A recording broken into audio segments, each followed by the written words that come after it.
So they have curry, chili con carne, spaghetti bolognese. One day it'll be pasta. The next day it'll be two rice dishes. The grab-and-go options, pizza or like a wrap or a sandwich. Personally for me, I'm always on pack lunch, so I'll bring a sandwich in, like a packet of crisps. On a Friday they do fish and chips. School dinners with new standards on the horizon. It doesn't sound enticing, I know, with its talk of rules, of policy, of how things should be done. But what's happening now in England seems to open up possibilities, creating foundations for a better future for our children, taking seriously the harm that highly processed, sugary, fatty, nothing food is doing to the next generation. But how do you do it in a culture where food still really doesn't matter to many people, and where in schools poor food has been normalised for so long? Change is often painful. Think of those parents in the early 2000s in Rotherham, passing burgers and chips through the school railings, as Jamie Oliver tried in the school's kitchen to show that Brits are not genetically predetermined to love only what's fatty, fried, salty, sweet, ultra-processed, and easy to chew. 20 years later, that long fight by him and many other activists has reached the level of changes proposed in the government's new school food standards. Now, the next difficult step is to get all the players involved in school food invested in the new standards, from the children, teachers, and school kitchen staff to local meal providers and the global catering corporations who still serve up most school dinners in Britain. Can they all be drawn together in pleasure and care about the future? More basically, will the new standards be enough to deliver the government's promise of the healthiest generation of children yet? Which is what this programme is about. I get school dinners, so we have the choice of going into a cafe or the canteen. So I'll just probably have a look what there is, and I'm guessing there'll be mac and cheese or curry or something, and I'll just get what I fancy. I've got a wrap in my bag, a ham wrap. That you made yourself? Yeah, at home. I have a pot of grapes. I have some little mini cheddars. And then I have a little Mr. Kipling's cake. I'll probably get food from the cafe, so maybe a veggie burger or jagged potato. It's the last period before lunch at Penwortham Girls High School, a comprehensive in Preston in Lancashire. I'm with a group of year 10s talking about lunch. I bring in a meal from home. I've got a tuna sandwich and some Walker's crisps and some malt milk. I've brought in a ham sandwich with some grapes, a packet of crisps and some breadsticks with a little biscuit. There are about 800 students in the school, and at lunchtime there are options. The canteen, where you can get a hot meal served on a real plate, or a takeaway like grab-and-go shop, pre-made sandwiches, jacket potatoes, salads, fruit, cakes and biscuits, fruit-based fizzy drinks, or you can bring in a packed lunch. And that's the choice of most of the girls I'm talking to. What's in their packed lunches is up to them or their parents, but what's served by the school is regulated by the government school food standards, last updated in 2015 to not very meaningful levels, hence the new attempts at improving quality. There are different standards in Scotland, Wales and Northern Ireland that we'll talk about later. Here at Penwortham Girls, the food served is all prepared and cooked in the kitchens by a team run by Lancashire County Council's catering company, and the standard, I'm told, is higher than many other secondary schools. So what do the Year 10s make of what's on offer? My name's Esther. I think the food here is really good quality and it's pretty nutritious, I'd say. You have salad bars. My name's Jenya, and I think that this school's a lot better than other schools for having a balanced diet, and it gives me the energy to focus in lessons. And what about you? And tell us who you are. Hello, my name is Martha. I choose to have a packed lunch. The thing that puts me off getting a school dinner is the long queues. I mean, the school is right next to a giant Tesco, and I gather it has a lot of custom from this school. So what difference is it going to make improving food here while you've got that next door? It does have an influence on the school. I've noticed that people are bringing in Coke, crisps, sweets, and obviously that's having a negative effect on their health. But I think if this school possibly reduces the prices, maybe people will buy more of this food. I mean, you are a healthy-looking bunch. I mean, you could say, what's the problem? What's the problem? I think it's a really good thing that they're getting involved, because I think that it's not all about physical health, it's also about self-esteem. Healthy food makes you feel better about yourself, and it fuels your brain. We can get cakes every day, but we can also get fruit every day. But I feel like when you're in the queue and you're really hungry, you kind of choose to go for the cake. But if that option got taken away from us, and I think that we should be able to get a sweet treat like a cake only once a week, for example on a Friday, then more people would choose the healthier option, and I feel like that would improve our health. Jenya's idea to cut puddings to once a week is in fact one of the central proposals in the new school food standards. But what became clear, strangely, was that the food wasn't the central issue in what and how the girls chose to eat at lunchtime. Hi, I'm Jess. And Jess, do you eat in the dining room? I used to in year 7 and 8, but now I have packed lunches mainly because it's convenient for me. For example, today I've got to go to my locker at the start of break. I've got to get my folder away because I've got music after my club, so I have to get my sandwiches, which are in tinfoil, and just take them out of my lunch bag. And then for me that's more convenient than sitting down. So what you eat has a lot to do with the time you've got to do it? I mean, if you had an hour and a half, would you eat in the dining room? If I had an hour and a half, I'd definitely sit down to eat a proper meal. I'm one of them people, I'd take time to eat it rather than shoving it down my throat. But for now, with the amount of clubs that I do, sandwiches and crisps are just the easiest option. I didn't expect to find that time was the big difference. So, I mean, what you seem to be saying is that unless the government really encourages schools to increase the time given over to lunch, they're not going to change eating habits. I think that's right, because they want us to get involved in extracurricular activities, but then you've got to have the balance. You can't do one thing and then prioritise another. It's just hard to do everything. Hard to do everything. Fitting in a meal with all the various clubs the girls were committed to. A pressure I could see not only in the many queues in the dining rooms and outside the grab-and-go cabin, but also in the dish-out-as-fast-as-you-can service from the catering staff as they tried to make lunchtime work as efficiently as they could. But before we head into the dining room to pick up our own lunch, it's worth spelling out the new standards. Deep-fried foods are off the menu. Sugary puddings just once a week. Grab-and-go options like pizza, sausage rolls and processed meat will also be limited. So children won't be able to have them every day. Primary schools will only be allowed to provide milk or water to drink. At secondary schools, they can also top up on some zero sugar-flavoured waters. There'll be much more veg, fruit, whole grain pasta and rice and beans and pulses.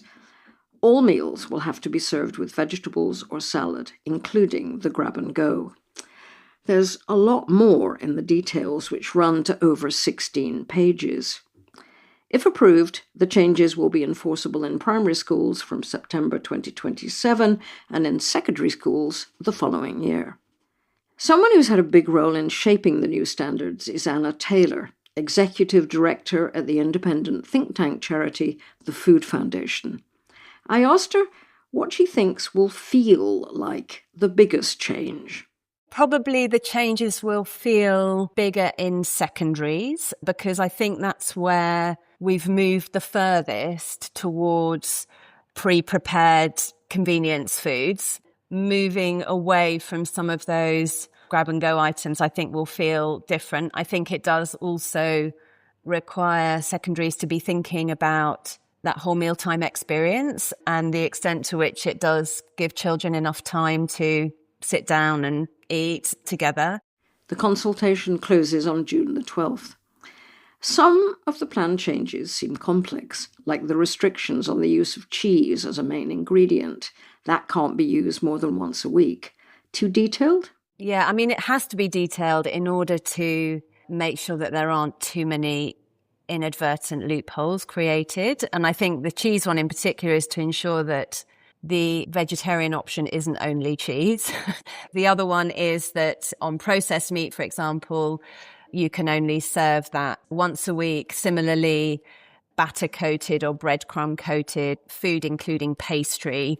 So it's quite specific for the very reason that we've had a situation where it's possible for a child to end up sort of eating a slice of pizza every single day because there are other things on offer.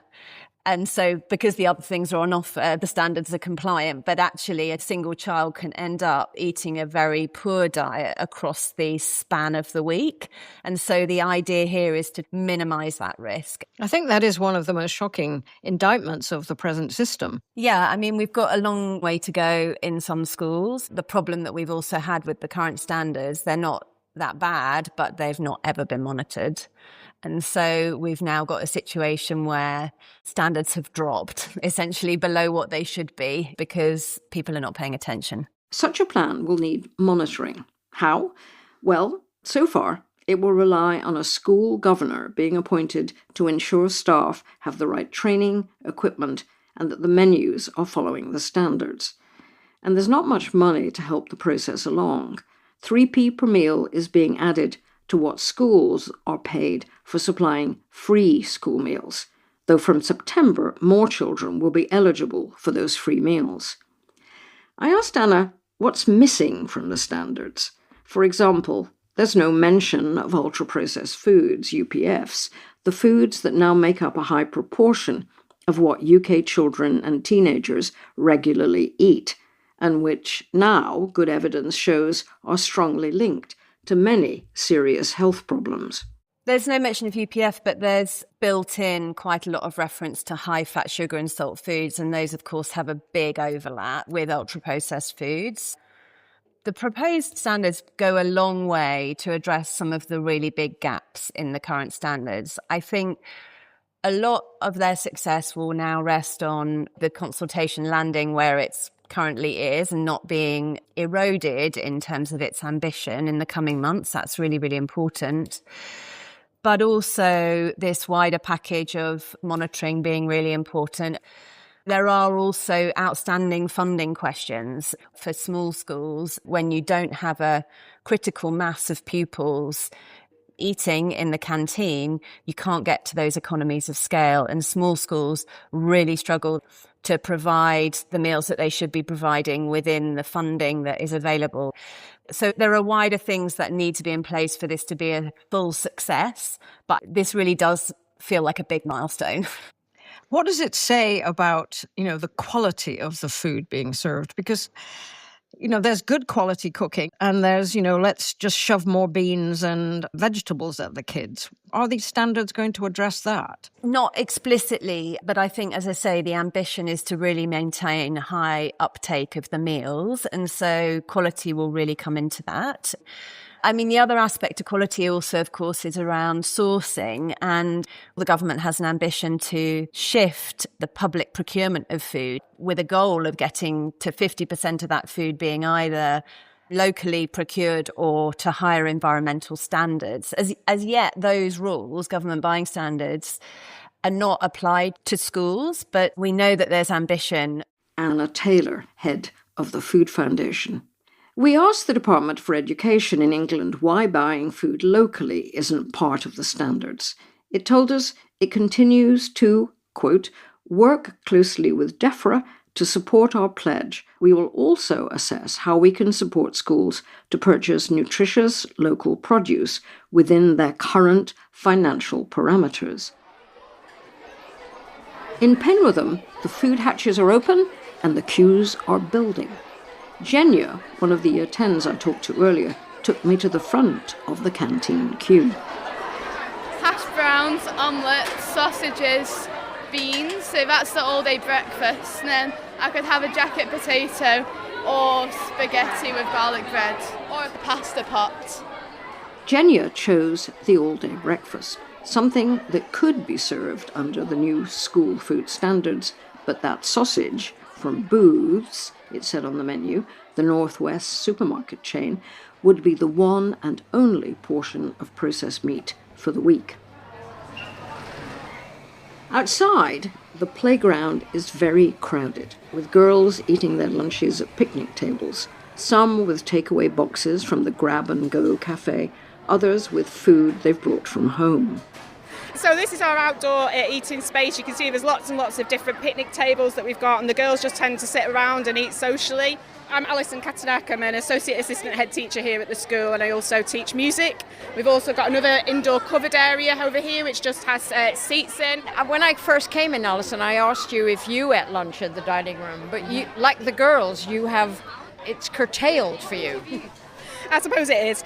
I do love eating lunch in the dining room. However, being a music teacher, we have clubs every single day here. We're working to our musical production at the end of the school year. And so like them, I get sort of 15-20 minutes to eat some lunch. And usually when I'm most prepared, I bring my own lunch in from home. I mean, it just seems like this has to be a military operation, Alison. I mean, to feed 800 people in 50 minutes, oh my God, how do you do that? I think it's just well-oiled routines, really. And then, we have a system, and the girls here are great, and they just follow the system, and they know there'll be enough there for everybody, and everything will work out, and they can take part in the rest of the school life. Alison Katanak. In Scotland and Wales, school food rules have already been tightened. Wales now offers free school meals to all primary pupils, and from October, the new healthy eating regulations require schools to serve more vegetables of more variety, with less that's fried and sugary. In Scotland, regulations introduced around 5 years ago are similar. In Northern Ireland, however, the standards haven't been updated since 2008. A few weeks ago in Belfast, I met Suzie Lee, a chartered accountant, chef, mother, and cookbook author who's been turned into a campaigner by her children's descriptions of the food at their local primary school. My children go to school dinners every single day. That was a priority of mine because that's how I grew up. I feel that children need to be sitting down together as a community, breaking bread. But when my children now who are more vocal, they can actually tell me what is on their school menu every day. Not that I don't know, but when wording of school menu items transpired to be, instead of baked potatoes but baked chips, it's actually fried chips. Why are we then, that's fine, but we're offering a dessert. There's always a dessert sweet option, and there's just balance has kind of got out of kilter for me. Suzie shared her worries with a friend, also a parent of young children, consultant paediatrician Dr. Jonathan Henderson, who was seeing a lot of things that worried him in his work. A lot of kids were coming with their parents with tummy pain. Now, there are lots of causes for tummy pain, but when we looked into the history, like what's the diet like, suddenly it was noticed in the history it's very beige. Not a lot of water being taken, and kids were being diagnosed with constipation. They fall down this spiral of needing medication, laxatives, presenting to A&E for treatment. These kids were getting blood tests that were normal, and suddenly anxiety is driven with, there's something wrong with my child. Why is nothing being found? When actually it was the functional aspect of what we put in our mouth is creating the problem. Of course, not all the children's symptoms are diet-related. But Jonathan is seeing more and more children with severe medical conditions related to the food they eat. He's also seeing more neurodivergent children who struggle to eat certain textures and flavours. I have a patient who's a teenager currently who we've had to put a tube in just to get the nutrition correct because they have vitamin A deficiencies, so they're losing sight. So there's an extreme element of this from different trace elements or deficiencies that's affecting health of children, and eyesight's only one of them. Even response to infection, recovery from illness can take longer if the nutrition's not right. I mean, it could list lots of things. As a result of these experiences, Dr. Henderson and Suzie Lee are starting a campaign this September in Suzie's children's school. They plan cooking workshops with the children, Q&A sessions for parents and teachers, inviting in local farmers and food producers, stirring things up, in fact.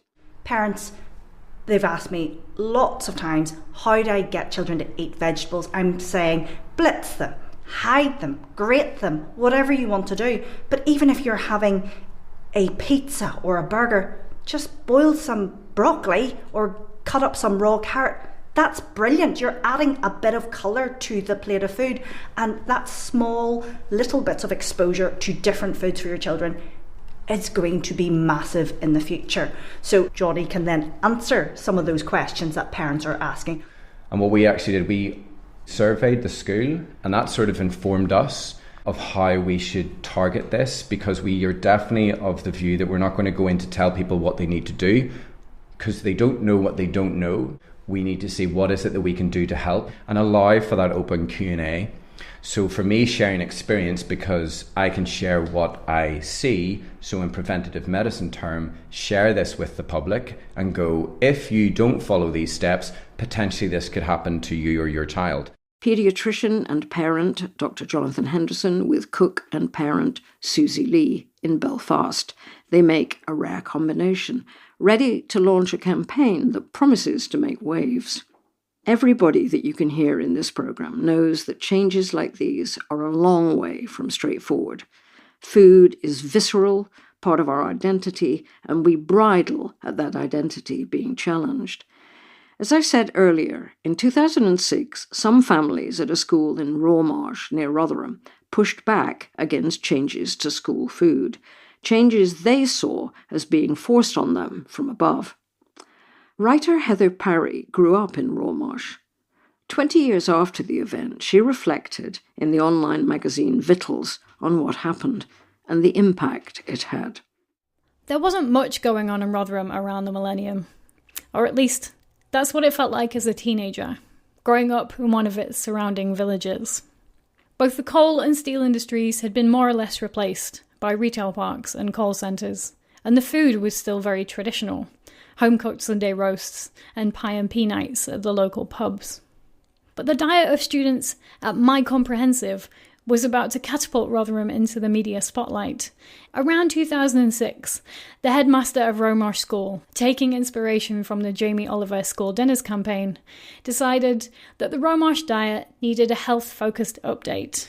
It wasn't really the change in menu that caused the issue. Even the teenagers of Rotherham won't turn their noses up at a chicken korma or a low-fat pizza on principle alone.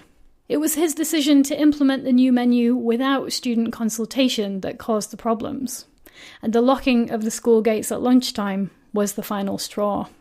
There were 3 popular shops across the road from the school: a fish and chip place, a sweet shop, and a sandwich shop called Chubby's. Within days of the lock-in, a group of irritated mums had started their own contraband delivery service, taking orders from the kids at break time and delivering food from the 3 outlets through the school gates at lunch. It was photos of this delivery service that started the media frenzy that put my hometown on the map. The Sun infamously ran with the headline, "Sinner ladies sell kids junk food," drawing a clear moral judgment on what my hometown chose to eat. It was pretty hard not to take all of this personally. I was watching all of this from 40 miles away at university in Manchester, though it felt like I was looking on from another planet. Already, my broad, flat vowels and tendency to use the word bread cake were being gently mocked. But suddenly, Rotherham went from a sort of novelty to a place with a reputation. The whole world implying that the place I was from was backwards and the way we ate was wrong. When I've talked to people who were students at the time, they remember the same feeling, that the global media was painting us as pariahs, and all this over a bag of chips pushed through a janky school fence. The whole incident might have died down, were it not for Jamie Oliver returning to make a TV show 2 years later, based on the idea that many of us lacked cooking skills. Rotherham once again functioned as a media punching bag, only to be quickly forgotten. Meanwhile, the real issues of the place have not improved much in the 20 years since the spotlight was shone on it. Gone are the chip shop and the sweet shop from the bottom gates of Rawmarsh School, along with many of the remaining jobs in the steel industry, replaced by nothing of any resilience. But Rotherham Council is no longer the lowest spending local authority when it comes to primary school meals. And the food culture of the town centre is being rejuvenated, not by celebrity chefs or media shaming, but by the simple efforts of the people who live there. You can still get the 65p jam tarts I used to eat as a kid from Family Bakery Stanifeth's, but you can also get homemade samosas with great conversation from the delightful Cafe Nora, and buy imported Italian goods from Miele, a small deli. You're welcomed into all of these places with a smile and a bit of local gossip, as if you never left. A lot of us had our relationships with food and with our hometown challenged when we were laid out on a plate for the whole world to take a pop at. But having more choice and a diversity of influences has changed the diets of Rotherham for the better. Writer Heather Parry, with a sharp reminder of how easy it is to use food to stigmatise people and how much harder it is to really look at the harsh economic and cultural realities that limit people's access to power. Last autumn, the Department for Education ran a 6-week trial of the proposed new food standards in a small group of mostly primary schools. Early findings suggest the changes led to an increase in children opting for school dinners, but the full results haven't been released, and some contract caterers involved in the pilot say that's only part of the story. Luke Consiglio is CEO of the Pantry, a catering company serving around 170 schools, mostly in the southeast. He also serves on the board of the School Food People, a professional body representing the school and education food sector in the UK. What we found in the pilot was an increase in food costs and a 15% drop in uptake. If any company in our industry saw 15% off of their sales, none of us would exist anymore. And also the School Food People, who I sit on a national board for and I also represent, we've been campaigning for more funding for school meals for a long time now. And if the school food standards are going to change, which we're all in support for, we all want the best meals for children. But if this is going to drive further increase in costs, the government needs to support that. OK, well, just give me a better sense of what the children in this primary school were eating before the pilot, and then what was the food during the pilot? We're a fresh food company already, so our menus didn't change a great deal. There was 2 key problems that parents and children had. So at the moment, we can offer a sweet dessert 5 days a week if we choose. Now, that still has to contain sort of fruits or vegetables, yeah? So it's the healthier version of a sweet treat. But also as a caterer, we do use that sort of cake, for example, to drive uptake. What do you mean that cake will drive the rest of the meal? I don't understand. So for example, we know that children like the sweet dessert. So if they're looking at a menu 5 days a week, we can safely say that fish fingers, they can order that. That's a big one for us. Pizza, they can order that. There might be some days where, again, we're a fresh food company, where the meals aren't as popular as like fish fingers. So by putting a chocolate cake on that day, we will still capture that child because they really want the chocolate cake and we're feeding them a really healthy main meal. So we have to be really sort of strategically clever with our menus. The big change is they're actually taking away the option to do that. So they want fruit 4 days a week on the menu, Monday to Thursday, say, for example, and a sweet treat 1 day a week. We weren't just giving them an apple or a banana each day, so we were trying to be quite creative, and melon and pineapple to try and encourage them. But that was a big sort of contributing factor to the drop in meal numbers. And secondary, the reduction in cheese. Our belief is that we want to continue to add to our menus, not take away. Cheese is the prime example. We know there's calcium deficiency in children in the UK. And now the new food standards are reducing the amount of cheese that we can give children. I know that cheese has got fat in it, but you're tackling one issue and you're creating another because we're taking away the best opportunity we have to get more calcium into these children. So how would Luke implement the new school food standards if he was running the show?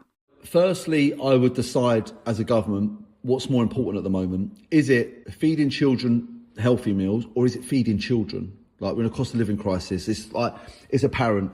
So the 2 things. Number 1, make the meals universal within primary schools. Then every company like me can say, we're secure here. We can really lean into this. We can really get on board. Number 2 is increase the funding from the £2.61 nearer to the £3.40 that Wales gets.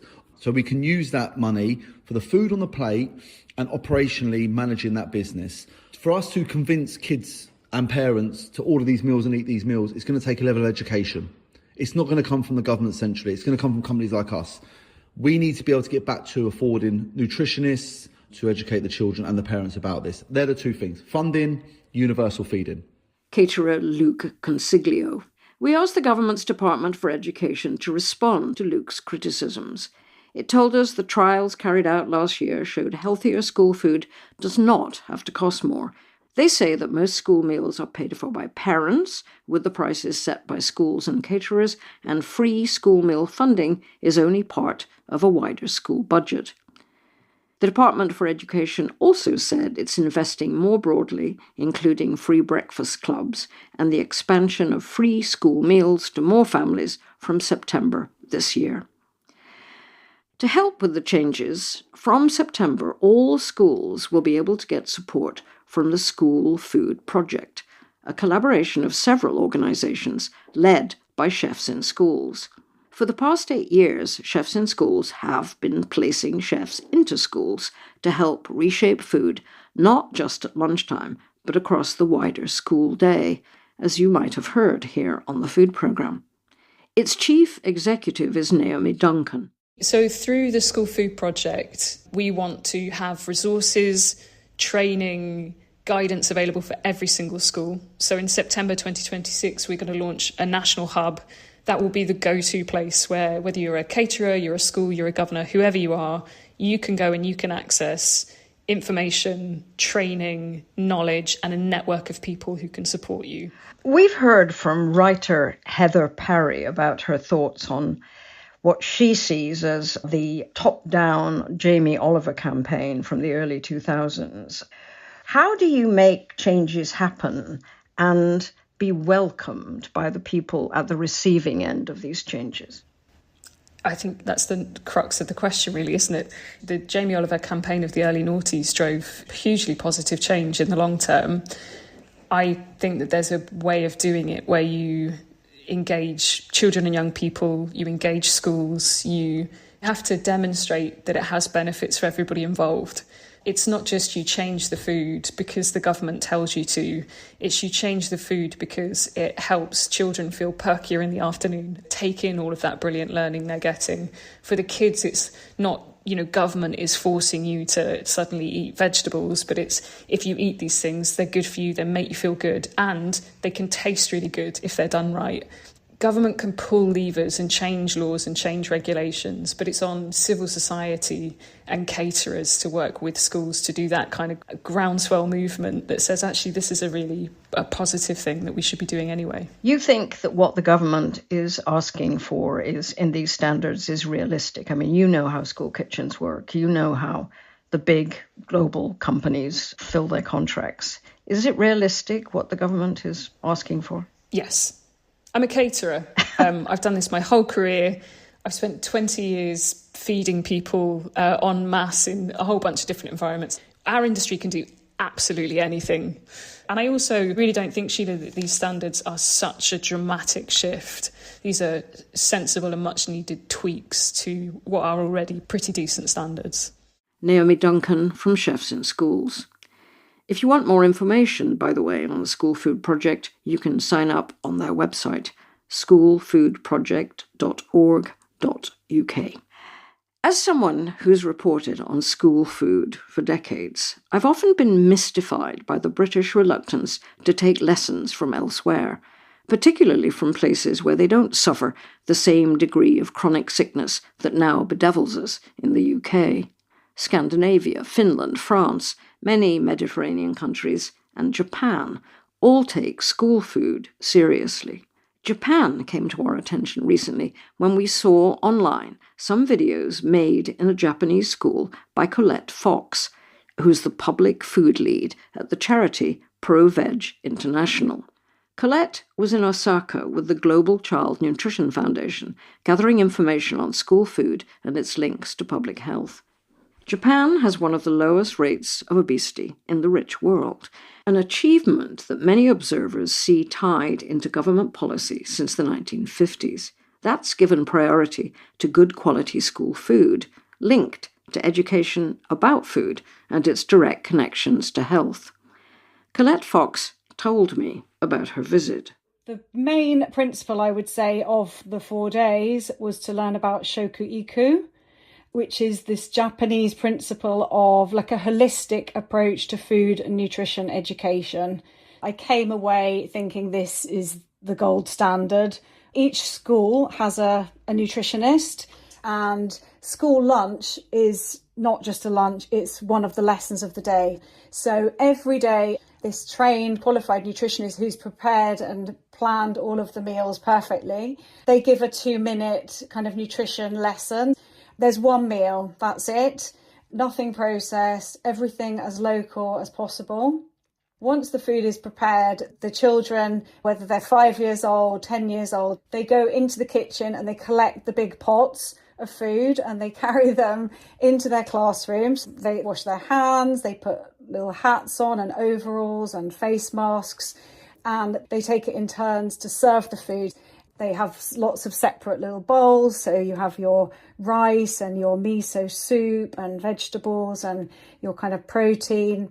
There was a real focus on not wasting food. They had this kind of gratitude for the food and, you know, the value of it. Then Colette showed me a piece of paper she's kept from her trip. In each classroom, every day, they will have a poster which has a little drawing of what the meal will be that day. And then it breaks it down into, so today's ingredients are divided into 3 food groups. So they have the yellow food group, which is your energy source, essentially your carbohydrates. So you've got things like your rice, some oil, any sugar, rice powder, that kind of thing. Then you have your red group, which is bodybuilding foods. And that is your fried tofu, fish cake, shrimp, milk. They all fit within there. That's your kind of protein group, if you like. And then the green group are your body protecting foods, which I love.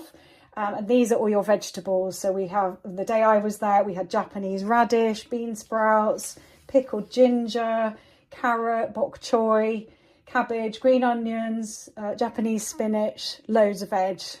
So how many of you were there from, there was a group of 400. How many people were there from the UK? Only me. I was the only person, which I was quite surprised at. The Global Child Nutrition Foundation, who is the organisation that organised this forum every 2 years, one of their key roles, if you like, is to organise a survey every 2 years. They send out a standard survey to every country in the world, the government, to understand how school feeding works in each country, and over time, every 2 years, they can see what's shifting and what's changing. Yeah, and unfortunately, the UK hasn't participated in that survey. Many countries around the world have, and it's such a valuable resource as well. For me, I look at that information all the time, but unfortunately, we don't have it for the UK. Colette Fox from ProVeg International. Back in Penwortham, the lunchtime 50 minutes is coming to an end, and I managed to find Jenya, the Year 10 pupil who'd spoken to me before she bought that all-day breakfast as her lunch. So how was it? It was really nice, thank you. But you're the one in that group who was most concerned about health and mental health, physical health, and you've just eaten an all-day breakfast. Well, the other option was spaghetti, and I didn't like it that much because it's not got enough sauce on it, so it's a bit dry, and that's like the least thing I like. So today there weren't as many options. Right now, you could, every single day, in a sense, because there's so much choice, you could eat something really unhealthy, fatty, starchy, every single day. And I think the government's idea is to make that impossible, so that, you know, your choice would be amongst an array of much healthier things, much less fatty things, much less starchy things. Is that, you know, does that make sense to you as a pupil? It makes sense to me. I think it's a really good idea. My only concern is, what about like the fussy eaters? And say if like someone really doesn't like some type of food and they only eat, for example, chips or like pizza from the cafe, I was just wondering what they're going to do. But a solution to that could be just having like plain sandwiches every day, because that's not too fatty and it's something that they can have too, so that fussy eaters aren't left hungry. So, will taking those choices away from school children drive them toward better food? What would Associate Assistant Head Teacher Alison Katernak, who'd been showing us around, recommend the government do now? I think they just need to come and perhaps spend some time in schools and look at how it works and speak to the children face to face. You know, I'm not sure that the children are particularly massively aware that this new idea is coming on board, and to take all of their viewpoints, because as you've seen when you've spoken to our students today, they have got very valid viewpoints and they're quite articulate at sharing those. And so I think therefore, rather than just it being done to them, they need to take on board their opinions and come and actually look at, in a cross section of schools, how lunchtime works. That makes sense to you, does it? I think it's a good idea that they come and talk to us. Obviously, it's quite good that now you've come to talk to us and it's going to go on the news, and then awareness is going to be spread about how we feel about the topic. And I obviously think it's good. I think it will improve future generations, our physical health, our mental health.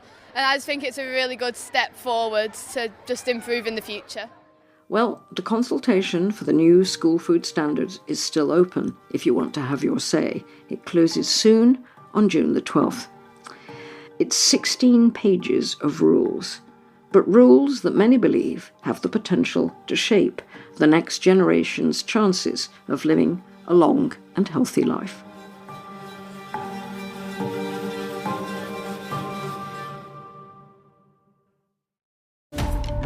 This is a nightmare.